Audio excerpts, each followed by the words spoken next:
What's going on, guys? Welcome back to a new video. In this video we are going to be talking about the FX3 from BabylissPro, and that's all we're going to be doing. So we're going to talk about what people have been saying about them, what I think about them, the most common questions people have had about this trimmer. Are they worth the money? And before we get this video started, guys, I do want to mention that I do have a TikTok. You guys can see it right here somewhere. Follow me, and I do a lot of little tips and tricks there. It's a little bit easier to post there.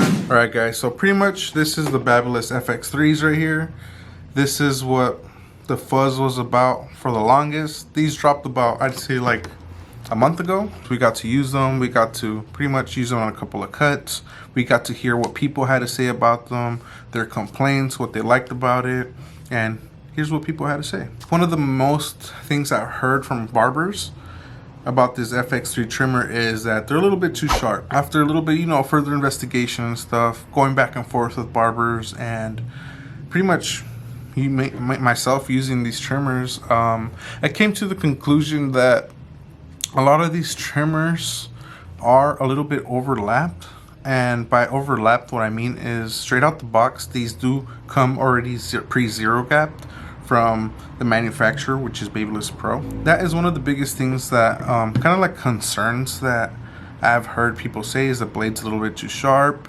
Other people say it's not that sharp. You got to be gentle with it. Here's what I gotta say. When it comes to this trimmer, guys, it's a little bit overlapped. Straight out the box right away, I wouldn't really use these on kids. I feel like it's a little bit too sharp and too gapped for kids. I wouldn't use this on older gentlemen because obviously it can nick their loose skin. You can't cut them. They're a little bit sensitive, What I recommend when it comes to the blade being a little bit too sharp is to zero gap it less. So what zero gapping is, for those of you who do not know, it means pretty much that the blade, you want to have it at a point where it's not flush, and it's this cutter, the moving blade right here, you want it a little bit lower, and not too much lower either, but I'd say like if you could put your nail in it like as such, like this, just a little bit, just for wiggle room. What I recommend you do after you are done zero gapping it is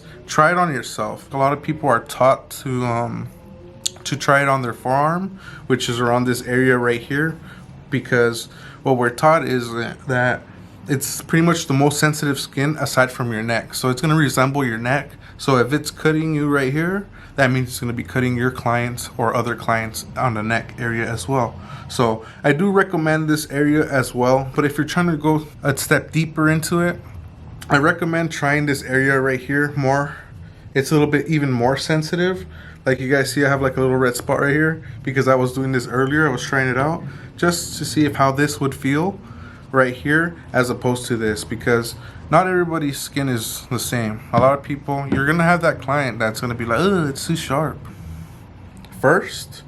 So if it bites this, you're definitely gonna bite your client's ass too. So after that, if it's not biting here, what I recommend is trying it here as well. This sensitive spot right here. And if it's all good right there, then it's good to go. And I definitely would recommend you using them on kids as well. These blades are nice and sharp, but they're perfect. Edges up really nicely. Bulking out, I haven't had many issues on it, but I feel like when it gets a little bit more of the thicker hair, it struggles just a bit, but nothing too crazy. The body on them is really nice. I really like the body on them. It feels great on the hand. A lot of people really love the slim lines, and if you like the slim lines, I feel like you should cop these as well, simply for the fact that these things are they're light. Not only are they lightweight, but they feel great on the hand like this. Like the slim lines, they have that kind of like that curvature that just sits right on your hand. So I think that's one of the things I like when I see trimmers. Of course, performance is a must, but also comfort, comfort on your hand. How is it going to feel after a long day, a long day cutting hair and stuff. So I think these will feel just right. It's not going to slip or anything. So I feel they're nice. Another thing, guys, it has a super cool battery meter. The battery does last a long time on this. It's really dope. So that's something I did like. That's something I really did like about these trimmers. Is trimmers now are coming out with a little LCD, a little battery display, which is super dope because I feel like that's clutch. Nowadays, you know, well, back in the day, most trimmers you're waiting for the your motor to kind of slowly die down, and sometimes that could be bad, you know, if you don't time it right or whatever, for whatever reason. It could get stuck in your client's hair, it could snag hair once it turns off and you're mid-cut, so that's not a good thing. So I think that's a good thing that Babyliss did put a little battery display on this, which is super clutch, like I said. If you guys do end up losing this little tool right here, you guys can purchase this on Amazon. This is the tool that is going to be used for zero gapping and not zero gapping your tool. So it works with pretty much all the Babyliss skeletons, all the ones that have that little circle right there, the little screw with like a, I think it's like a 5-point screw. It works with all of them, so I highly recommend that you guys do use you guys do purchase an extra set, because if you don't have this set, then how are you gonna be able to zero gap them or adjust them to your liking? All right, guys, so being curious, a lot of people, you know, obviously looked at the blade when this thing came out, and they had a lot of questions like, why isn't there no logo on it? Is it a prototype blade? Are they still gonna do something different on it? Is this a test run? You know, are they just testing it out so they can make it better? But I did ask Dennis Joseph. I did a little bit of investigating, and you know, for you guys, and for knowledge as well, because I'm sure a lot of people are going to ask me in the future.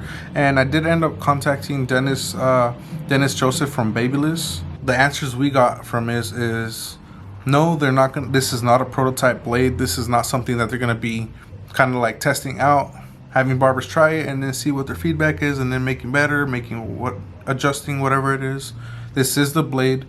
The reason it is blank is because the warehouse or the factory pretty much missed the print. Oh my God!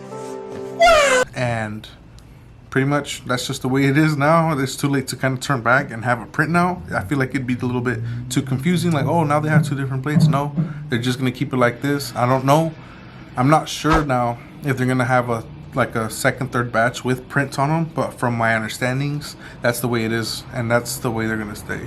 So if you guys like the blade performance, that is great. It's gonna stay like that.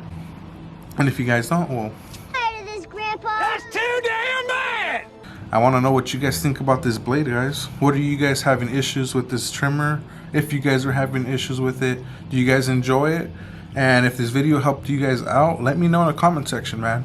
I'm here to help you guys and pretty much break it down, Barney style, whatever it is, to help you guys understand about certain trimmers and certain clippers. My final thoughts, guys, on this trimmer is I think it's a great investment on this.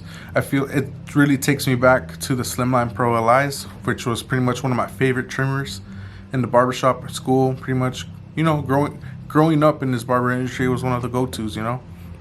So I think that definitely the vibes on this one, with the badass blade and the stronger motor. So I think it's great, you know. I think it's dope. I think it's worth it. I think a lot of you guys would enjoy this, having this trimmer. I feel like it's more on the medium side, not too pricey on the price point, and not too low there, but you're getting a fair deal for the fair performance that it does, you know. We spoke a little bit, you know, about this trimmer, what I thought about it, what other people thought about it, the blade being too sharp and how to fix it.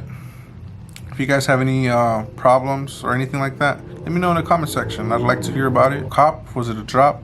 For me, it's definitely a cop, guys. That's it for today's video, guys. If you guys would like to see more videos, make sure to hit that subscribe button, turn on that notification bell on to know when I do post videos, and make sure to like this video, guys. It definitely helps with the algorithm and gets this video out there to help other barbers or pretty much anybody interested in purchasing these trimmers. If you guys would like to purchase this trimmer, go check us out, show some love at supremebarbersupply.com. You guys can use my discount code, which is IamCesar YT, upon checkout. Save yourself some money and pretty much enjoy this trimmer, guys.